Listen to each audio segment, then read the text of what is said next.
To an issue plaguing Europe. Nowhere is the issue of anti-Semitism more sensitive than in Germany. And now there are new concerns there over rising Jew hatred after a young Israeli man was filmed being attacked on the streets of Berlin while wearing a Jewish religious skull cap. That was supposed to be a demonstration that anti-Semitism is not as bad in Germany as many people think.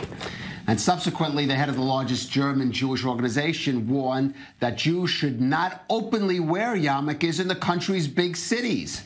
Now, this was all spurred the organizing a demonstration today in Germany protesting anti-Semitism. And our correspondent, Polina Garaev, is there. And, Polina, what is the message that you're hearing there on the streets of Berlin? Well, the demonstration ended just moments ago, but I have to say this was quite a sight. The street that you're seeing here behind me was filled with hundreds of people, most of them non-Jews, wearing a kippah, some even wearing a paper kippah that they cut out of the newspaper this morning and made themselves. The message here was unified. There is no place for anti-Semitism in Germany nowadays. We heard 12 speakers take the stage one by one.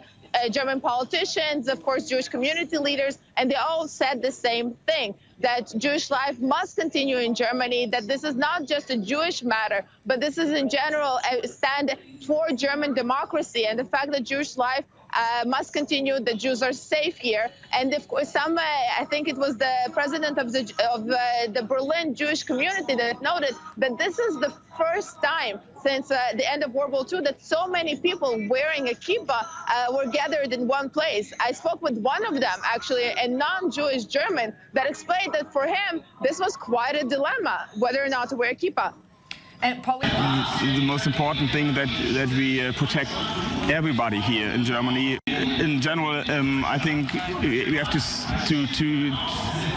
to make Germany safe for everybody, and that's the main point I'm standing here for. Polina, so they are clearly all saying this is unacceptable in Germany of 2018, but who do they think is to blame? What is to blame for the reality that anti-Semitism is a reality in modern Germany? Well, of course, if you follow the populist debate, many are saying that this is a problem that increased with the influx of Muslim migrants over the past 3 years.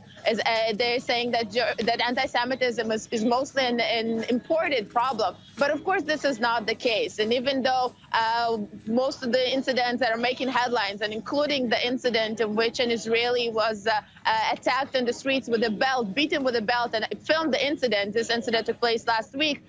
The perpetrator in that case was a Palestinian Syrian refugee. Of course, the anti-Semitism has been a problem in Germany for quite some time. This cannot be just attributed to the Muslim population. And this is something that, of course, Chancellor Angela Merkel and other politicians are stressing, that the blame cannot be put only on one community. And this is something that all Germans need to own and address.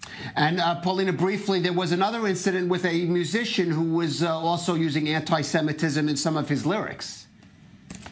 Yes, this happened 2 weeks ago. There was another scandal broke that also contributed to the background of this demonstration.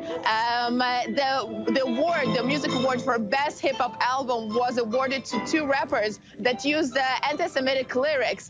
This was seen as very, very controversial. We saw a lot of musicians bring back actually their Echo Award. This is how it's called, including the famed composer Daniel Barenboim. And shortly before the demonstration today, the Association of Germany's music industry announced that the ceremony will be scrapped, that they say that there's too much damage done to the brand and too many mistakes have been made, that they have to start from scratch and hopefully not to repeat those mistakes. Okay, Polina Garaev there in Berlin.